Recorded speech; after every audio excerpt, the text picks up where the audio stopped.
you guys ever went to pick up a part and see that there's multiple numbers on it? There's a number on top that might say WLM-322, and then right under that it'll say 3 Zebra Uniform Victor -463Y Apple. Yeah.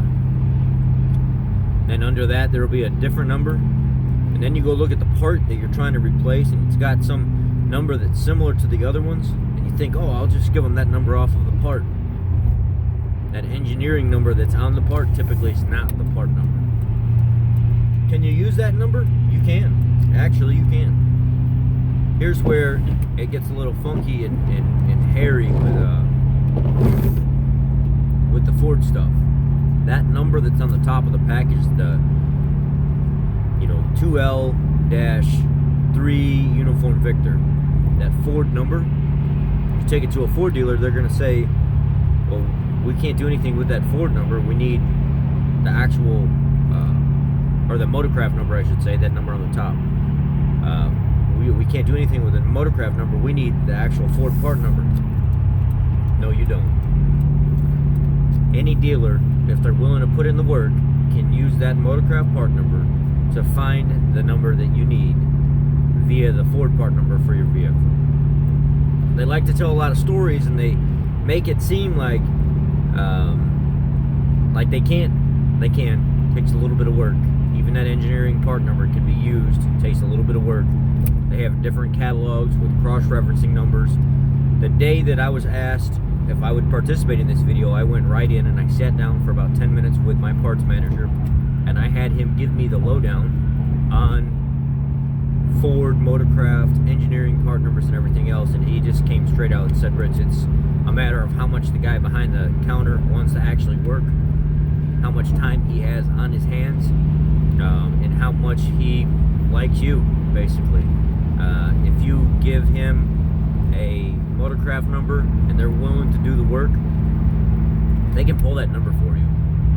They don't need any kind of special, just maybe another web base to cross-reference with, but Ford has the capability of doing that.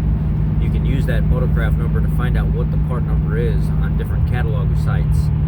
It's just a matter of whether or not the guy wants to do the work. Well, same thing with the engineering number. If you really wanted to, you can find in the database what that engineering number was tailored to. It's not rocket science. It can be done. Just depends on how much the guy on the other side of the counter wants to actually help you. Now, a lot of times you'll be looking for right and left parts, and the numbers are the same, but the difference would be the ending AA or BA or AB. They switch them up a little bit. It's just common practice for right and left parts, but using the same part number. So be careful of that. Now, if I was to find, where would I go to find an OEM part number? I would go to the Ford dealer, obviously, but not everybody has access to the Ford dealer. Get on a PTS database like me, where I can look at HV-BOM on how the vehicle was built and what parts are there and what's not there, and then having access to a parts department, obviously, like I do, I basically would go to some place like Rock Auto.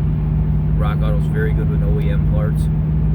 There's a lot of stuff like Car ID and stuff that will reference some OEM part numbers.